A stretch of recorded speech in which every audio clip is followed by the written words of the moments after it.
UConn will require all students to get a COVID-19 vaccine if they want to return to campus in the fall.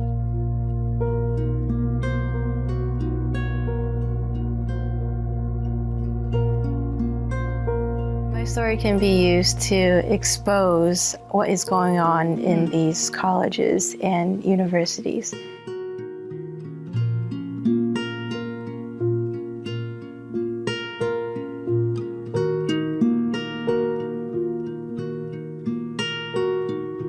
I was able to graduate high school at 16, and a couple months afterwards I was accepted to UConn, and I was awarded several merit scholarships at that point. And first year of school, I was a biology major on the pre-dental track.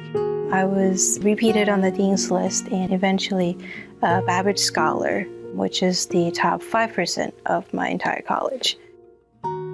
So I finished my first year at UConn, and during the summer, the COVID-19 vaccine came out, and I was hesitant to receive it because I knew that most vaccines take a lot longer to develop, and there was no way to tell the long-term effects that the vaccine could have on a human body. And once you inject yourself with a treatment, there really is no way that you can take it out again. So it's a permanent decision. A Las Vegas teenager is learning to walk all over again after suffering rare side effects from the COVID-19 vaccine. He died in his sleep in his bedroom on June 16th, just 3 days before he had received his second Pfizer COVID-19 vaccine shot. She only experienced a sore arm after her first dose of the Moderna vaccine, no other side effects. After her second dose, things took a turn. Just hours after, Brad was found unresponsive in his office and rushed to the hospital. Doctors told the family of the 43-year-old that he had a blood clot. And so I requested an exemption, and I was granted this exemption.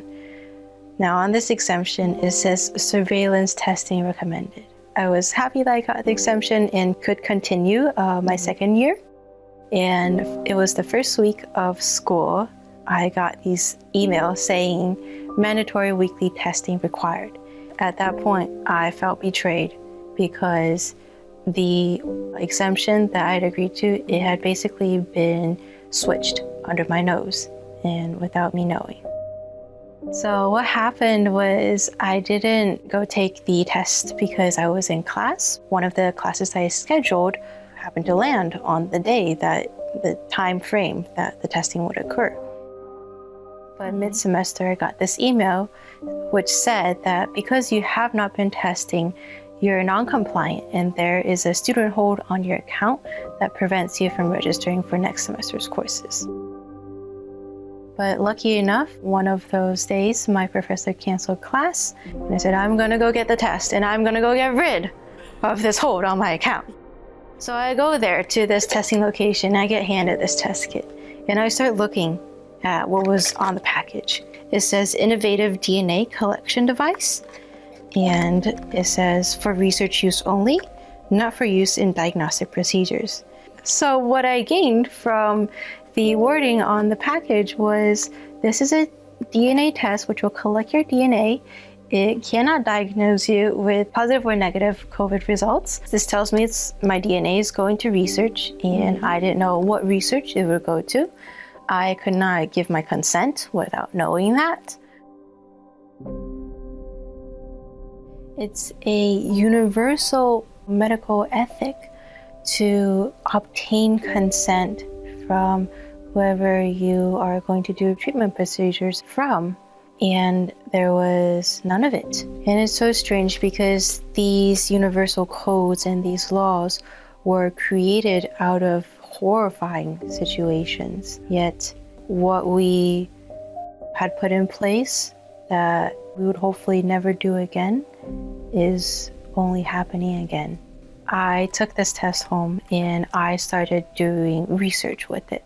I saw that both the test and the vaccine are emergency use products. I could get an exemption for the vaccine, then why can't I for this product? And I found 34 documents that would support my case. I narrowed it down to the 10 most important ones, which were documents from the CDC, from the FDA, from our federal law, from our universal codes of ethics. And with this information, I began reaching out to administration, and I said, hey, look at the sources that I have. This is an EUA product. I'd like to request an exemption for it. And I started writing these letters, first to Student Health and Wellness, and then later to the Dean of Students, and then finally to the Provost.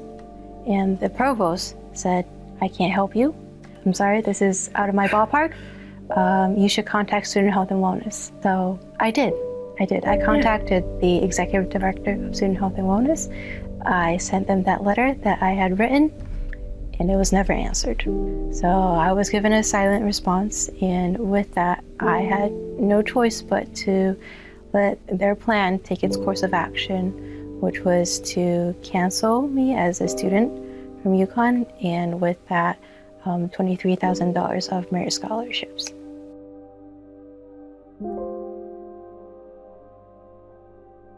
Because of the hold, I can't register for classes, and I'm not an active student. So ever since I was 14, this is what I wanted to do. I wanted to become a dentist, and I was just yanked from that dream. It's been about 10 months since my last time in school. Stepping away also allowed me to speak up for other students that are going through similar situations. There's no scientific or legal basis to this.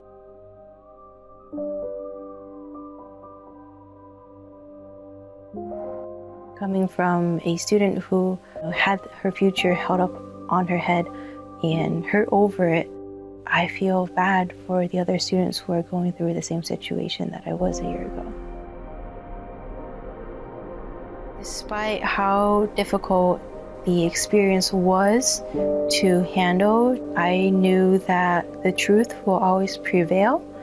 While it might not be today, but as long as you have patience, truth will prevail. Was the Pfizer COVID vaccine tested on stopping the transmission of the virus before it entered the market? Regarding the question around, did we know about stopping immunization before it's entered the market? No. Janine Small, the president of International Developed Markets for Pfizer, revealed that the Pfizer vaccine injection was never tested to see if it would prevent transmission. Never tested. Pfizer has admitted it lied about its COVID-19 vaccine efficacy before it entered the market. A New York court has put an end to the state's COVID-19 vaccine mandate for municipal workers. Not only that, though, but the judge ordered that back pay be doled out to workers fired for refusing to comply. In Tuesday's ruling, Staten Island Supreme Court Justice Ralph Porzio wrote, quote, "It is time for the city of New York to do what is right and what is just."